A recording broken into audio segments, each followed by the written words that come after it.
Primetime Seniors is brought to you by Home Helpers of the Lowcountry, providing safe and independent in-home care.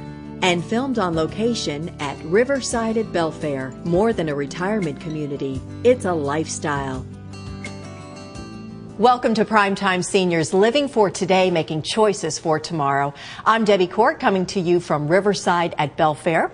And along with me is Debbie Morris, owner of Home Helpers of the Lowcountry, as well as Laura Williams, the executive director here at Riverside at Belfair. We are back. We are. And we are talking independence. We started earlier this month, with a great show talking about independent living, and we're going to carry that on in the remaining couple weeks here in August. Yeah, we talked earlier about different resources in the community and knowing your resources. There are a lot. Absolutely. It really is very impressive when you consider that we're not really rural, but we're certainly not a major metropolitan area. We have a lot of wonderful people doing a lot of wonderful things in the community that help everybody. Absolutely. And then today, or this next couple of weeks, we're going to be talking to two more great resources. So it'll be fine. A lot of good stuff. You know what I love too is that I find that there is such a passion behind what people are doing. I mean, you come across people in careers every day. But I don't know, there's something about senior wellness, senior care, senior issues. There's a little bit of extra compassion and passion in what they do. I'm sorry. No. I'm a firm believer it's either in you or it's not. I think that if you've had a personal connection, somebody needing help, something like that, that I think senior care is just one of those things that is very, passionate. We're all aging, and so right, we're all going to have the experience. Absolutely, I want great care, and I want to make sure those resources are there whenever my family and I get there. And that was neat. In our earlier episode, earlier this month, you had talked about your grandmother really being the impetus to getting you into this genre. So, yeah, and it's something that we shared because my business partner and I both were caregivers of elderly family members, and that's how we started. So it comes from a core, and that's what makes it valuable to you. That's really neat. And again, we're going to be talking a little bit more about the, again, more of a personal experience as far as independent living, which is kind of cool. But one thing we want to make mention, too, is that with our new format here at Primetime Seniors, again, we're talking about all the resources that are available. So if you all have questions, we invite you to email us. Absolutely. primetimeseniors@whhitv.com. And if there's a topic you would like to have covered, a question that you may have, something just crazy that pops in your head that you would like to see covered on the show, or again, a question or an issue that you'd like to see addressed, email us, because if we don't know the answer, we'll find it, right? Absolutely. And there are a lot of people who have a lot of knowledge in the community that we'd love to bring on and have them answer questions. Yeah, we really want this to be an interactive, as much as we can be interactive with the folks at home, but we want you to feel like you're a part of our Primetime Seniors family. And at any age, again, I was talking in our last episode about my parents, in-laws. I mean, we all are connected with the senior community, and whether we're getting up there in years and having to deal with those issues ourselves, or if we know of someone or are close to someone, a neighbor, a friend, a relative that's getting up in years, we want to be aware of what our options are and be educated. So we really want this to be a resource for the viewers, and you all are such a great resource in our community. Yes. Big kudos to you all. That's right. That's cool stuff. So, well, we have a lot coming up. Let's take a quick break because we've got a full show here on Primetime Seniors. We'll be right back. Lots more coming up.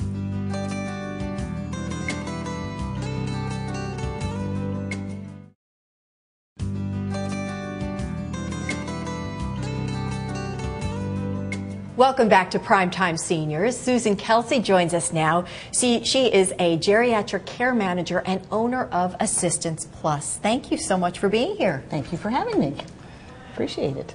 we have been talking about independence, and when we were thinking about different guests for the show, Susan was an obvious guest to have because so many of the residents of this area don't have family living here. And you need somebody to help you walk through the path of making decisions sometimes in your life. And we were talking earlier that you've recently helped one of your clients make a decision about moving into independent living, into an independent living facility like Riverside at Belfair. How do you do that? What's the process? I mean, are there criteria you're looking for? How do you really make that decision and help them make that decision? Well, typically what we do is we will do an initial assessment where we look at all different aspects of the person's life. How can they handle their own, what we call activities of daily living, their dressing, their bathing, their eating, their walking. We will look at other activities that they do, such as laundry.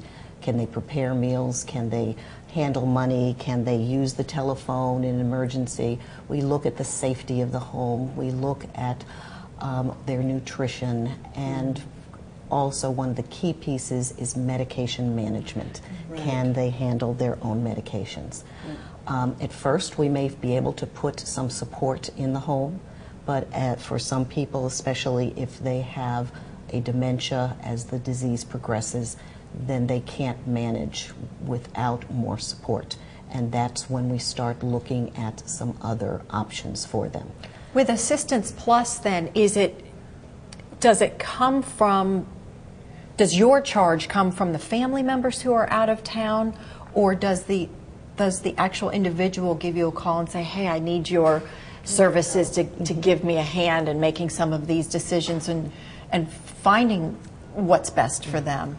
Typically, the older adult is not the one that's contacting us. Probably about 80% of the time we're getting a call from concerned out-of-town relatives. Mm-hmm. We do sometimes have spouses where one spouse will call when they are overwhelmed with the care of the other spouse. Right. And we also have occasionally local families who have their parents here, and they are worried that perhaps their parent no longer is able to stay. And it really is for them a second opinion, because they may not be even confident that they're making the right assessment. So you can come in and do a professional assessment of that.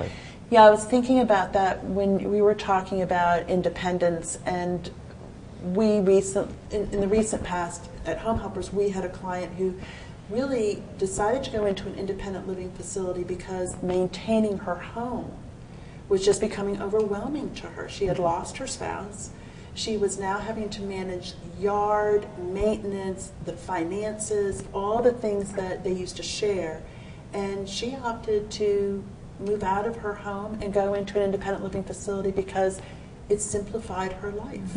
It really made life much easier for her. And that's what they're there for. So that's what independent facilities are there for, is to make it easier and take away that, that peace. And not only that, but if a lot of times if the husband is no longer, there, he could have been the one to take care of people like the yard maintenance and the air conditioning man to come in the house.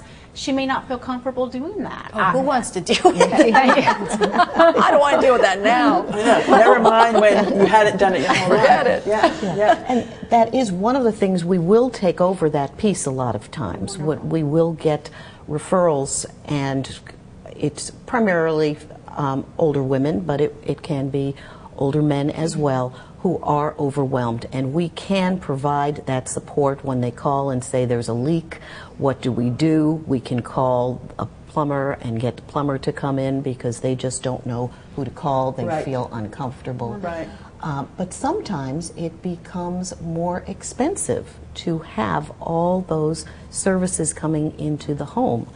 And when finances become a little bit tight, then sometimes moving to another level of care, an independent living facility, may be more economical for them too. And a lot of times it does, whenever you're looking at having caregivers, for 8, 12 hours, it's something they have to stand back and they have to look at. What is the most cost-effective choice? I mean, what's the process in making that decision in your life, as far as sitting down and saying, life throws us so many curveballs. So how do you plan how do you make those decisions, and how do you do it in a timely manner where you are still involved in the process? And when do you do? I guess when do you do it, or is that really kind of there's no real answer to but that? But it's been what we've been talking about all this month, which is you make these decisions when you have the full capacity to make them.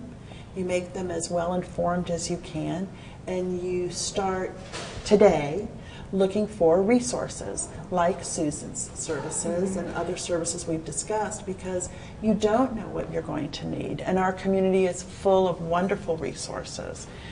So I guess the answer is there's no specific age where you hit and you say, okay, now I'm going to today. Yeah. But I guess it has to be top of mind as you're.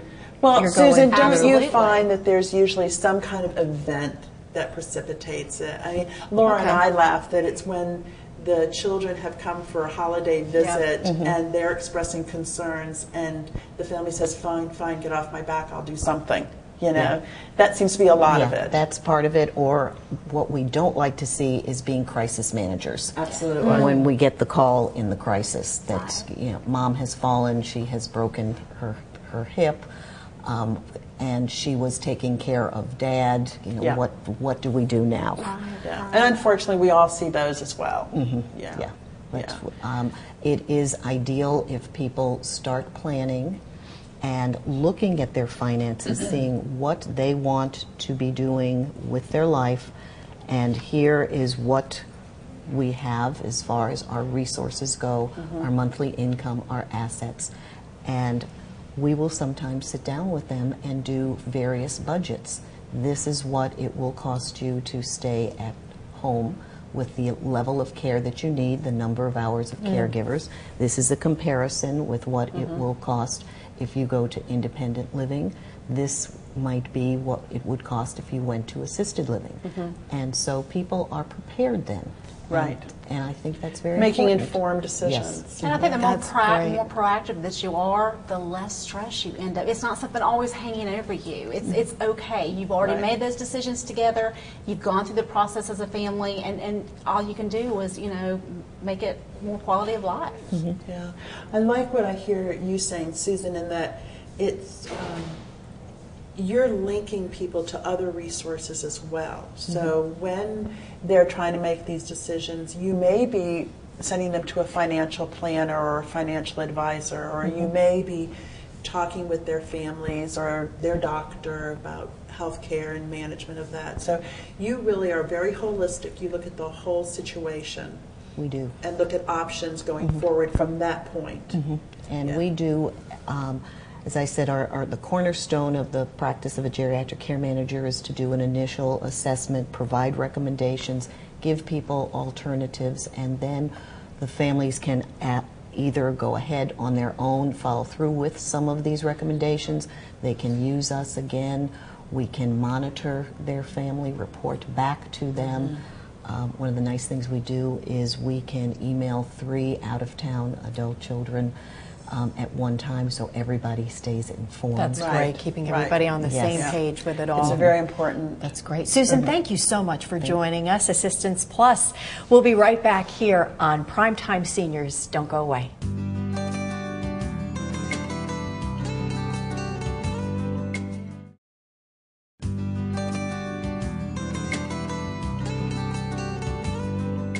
Welcome back to Primetime Seniors. Bart Brophy joins us now. He's a local resident who's an advocate for independent living. Bart, it's great to have you here. Before we get started, a big round of applause and big thank you to you he's the gentleman that was responsible for the beach mats that help us move from the parking lot to the sandy shores of Hilton Head Island. And you help us lug our stuff and bikes and strollers and all of that over those beach mats. It makes it so much easier for us all. So how cool is that? Very cool. A famous celebrity on our show. It's fabulous. Yeah, well, Laura's already so impressed with you because she Googled you. Very impressive. You are impressive. Let's talk about what you've done in addition to the beach mats. Yeah. Well, I've been a disability advocate since I became disabled, I guess, back in 1980. So that goes back a long way before some of the laws even were in place at that time, because the Americans with Disabilities Act doesn't get signed until 1990. So independent living was kind of a way for me to accept my disability and be able to do something about, being able to live independently as possible. And it gave me a cause, so to speak. Mm-hmm. Mm-hmm. Well, you do it very well, and one of the reasons I was so excited that Bart was going to be joining us is because Bart and I have been emailing, well, we've known each other for a long time, and we've been emailing recently about this issue of independence and how people are able to stay independent, and Bart has utilized technology. Mm-hmm. It's a topic we haven't talked about much this month, but technology has been probably one of the best gifts for you, because it has enhanced your physical capability so much. Yes. So from everything from a gripper to an iPod. Yeah, I was telling the cameraman that I have an iBot, which is a wheelchair that can climb stairs. It can go up on 2 wheels and balance, and does some phenomenal things. Are they still making the iBots? The iBot was discontinued because insurance wouldn't cover the iBot, and there's been a battle in the courts. One judge ruled that insurance companies needed to pay for the iBot if the person needed it. Veterans that have wanted it and haven't been able to get it. Fortunately, there are some charitable organizations that are getting iBots for veterans. But basically, it was discontinued, which is a real shame. You can see how the inventor might not want to go and try doing something like that again because he got shut down. It was expensive, but it wasn't overly expensive. For anyone who has access to the internet, you can go onto YouTube, and they have several videos there showing what an individual sitting in an iBot is able to do compared to a regular wheelchair. It's an amazing progression of technology. It really is. What other technology do you use? In my house I have a lift on the ceiling that can pick me up out of the bed and drop me in the whirlpool, so I do a whirlpool every morning. It has a remote control. I can do it myself, technically, but somebody needs to assist me. So I have home care from Home Helpers. Ta-da! No personal plugs here, truly not. But you do. You have an aide that helps you every day. So let me say thank you to all the aides I've had over the years. Yes. Unbelievable. Rose right now. I got to mention Rose. Yeah, she'll be happy to hear you say that. But I think it's good, Deborah. It is a plug for home care, but in other ways, it's a plug for exactly where we've been talking. Independence does not mean on your own. Independence means smart use of any resource that's available to you. Technology, helping hands, whatever it is. And being active in those decisions. And making those decisions. Being at the helm, if you will. I need this, I'm going to do this. I need this, I'm going to do this. And making those calls and making it happen for yourself. I had to laugh when you first came on because before we went on camera, you were saying that there was a time that you would never have wanted to be in a facility like Riverside Belfair, but now you're rethinking that. Yeah, right. The cookies over there. They're getting good care here. Yeah, I don't know. And one of those reasons, like we were saying, is because now it's a choice the person makes who wants to live here. Absolutely. So independent living, assisted living, they have come so far in the last 15 years. So it's night and day. Yeah. It's still a battle for me to live on my own at home, just financially, physically, the whole bit. But that's the challenge. I kind of like the challenge of that. Come here, it might be a little too easy for me. I'd be eating more cookies. But you have one advantage that a lot of disabled and elderly don't have at some point in their lives, and that you still drive. Right.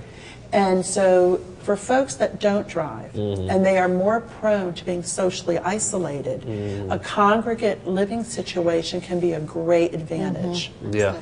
Because you still need that social interaction. You definitely need to know you're part of something bigger. Yeah, well, the fact that I was 20 when I got hurt, I became disabled young, going into a nursing home wasn't really an option, even though people were saying to my mother, you know, put him in a nursing home because he's not going to be able to take care of himself. And so at the very beginning, we were battling with that issue. And my family was able to find a house that was, you know, totally accessible, that we bought from a guy, a double amputee, happened to be a real estate guy in the Hamptons of New York, and I was able to live there with my brothers, you know, to get started, and I had home nursing care, but that was the beginning of it, you know, to just kind of get into the battle of make it interesting, trying to figure out how to do this. The disability movement has really opened up a lot of doors, even for the non-disabled. You were saying that earlier, too. Absolutely. You know, I think that anybody can benefit from the American with Disabilities Act. I think that it's been just a huge change for people who have, you know, physical limitations, mental limitations, any type. Yeah, elderly people, you know, they're not familiar with being disabled. I'm familiar with it. I've done it for 30 years, believe it or not. So they can learn from what I'm using. A gentleman saw me at the post office one day, and he went out and bought a van with a lift. He bought the ceiling lifts that I have in my room. He changed his bathroom around, and he started going on vacations, you know, where as he was told, you know, just stay in your bedroom and, you know, we'll bring you your meals and you'll be okay. You know, you still want to have a life. Absolutely. And he had the money, the resources, especially if you have the money and the resources to buy this stuff. There's no need not to have it. There's people living in houses in wheelchairs that don't have a ramp on the house. They can't leave the house. Yeah, they're sort of living, but it's not real. They have to be dependent on somebody just to get out of the house. It's kind of ridiculous. Right. So you have to start with some of the basic stuff. A van is kind of extreme also. For me to be able to drive, it involves an expensive van. Not everybody can afford the van. There are programs and stuff, but it doesn't pay for the whole thing. And so for me, I've always had a van, because that was one of my motivations from the hospital. When they said, well, you still might be able to drive, I was like, oh, really? Okay, that sounds good. All you need is just a little bit of hope and, you know, just to and know determination. That there's some, right. Well, just to know that, that there's something out there. When people shut the door on you, you know, but if they say, well, there is something out there. You can do this. There is a National Rights Center for Independent Living that folks can go on the internet and look into. Maybe we could post some of those various email addresses on our website. So as people start to realize some of the rules aren't in place for us, and I know they still need to be changed. We only have like 30 seconds or so, but what are some of the organizations that you're actively working with now? Well, ADAPT is like the more radical group that goes to Washington and, you know, sits in on senators' offices that aren't speaking to the issues that we want faced. Sit-ins. A vote to my youth. Okay. Yeah. There was a famous sit-in in California in the 70s that changed. People with disabilities weren't entitled to education in the United States until 1973. They could be told that because you're in a wheelchair, you're in an iron lung, you know, the college is not suitable for you, so you can't go to college. That seems kind of ridiculous. And 73 doesn't seem that long ago to me. It's not that long ago. No, not it's at all. really not. You know, all the accessibility laws that were signed in 1990 doesn't seem like a long time ago to me either. Yeah. And I wish more things have changed, but they're slowly changing. Well, you're doing great work, Bart. Thank you so much for joining us. Thank you, Bart. For giving us that perspective on independent living. We really appreciate it. And again, thank you for those beach mats. This is the man to thank. Thank you for joining us in this episode of Primetime Seniors. We will see you next month with more great things here. And again, coming from Riverside of Belfair, I'm Debbie Court, along with Debbie Morris and Laura Williams. Thank you again for watching Primetime Seniors.